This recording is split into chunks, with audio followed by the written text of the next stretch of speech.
বা একবার ভর্তি তেল দেখাও দেখাও। এই যে দেখো, সারা রাত বৃষ্টি হয়েছে। এখন আমরা দেখবো যে আমাদের গ্রামের কোথায় কতটুকু পানি হইলো সেটা দেখার জন্য যাব। চলেন যাওয়া যাক গ্রামের এই সাইড দিয়ে। এখন আমরা ঢুকবো।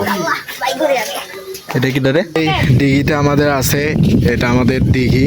এটার মধ্যে মাগুর মাছ সাইডে দেওয়া হয়েছে। তেমন বেশি একটা পানি হয় নাই, তো আরো সামনে যাওয়া রাস্তা কিন্তু এই যে পুরাটাই ভিজা ভিজা অনেক। বা একবার ভর্তি তেল দেখাও দেখাও।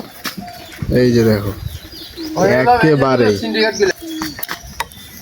এমনি করে দেখায়, এমনি করে ধরো, তারপরে খালি হইলে।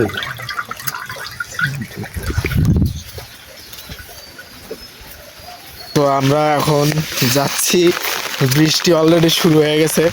ভাগ্য ভালো যে মামু ছাতাটা নিয়ে আসছিল আর কি। আহা, কি একটা অবস্থা গো। এখানে মানুষের জমি এই যে শুইতে গেছে। ধান প্রায় হইছে, পাকা ছিটও ধরছে এটার মধ্যে। এই যে দেখেন, কিছু কিছু ধান পাকছে, আবার কিছু কিছু পাকে নেই। তার আগে এই যে কৃষকের অবস্থা মাটির সাথে মিশে গেল। হ্যাঁ, এই হচ্ছে অবস্থা। এখন আমরা যাই সামনের দিকে একটু। এগুলো কি শাক? শাকের জমি না?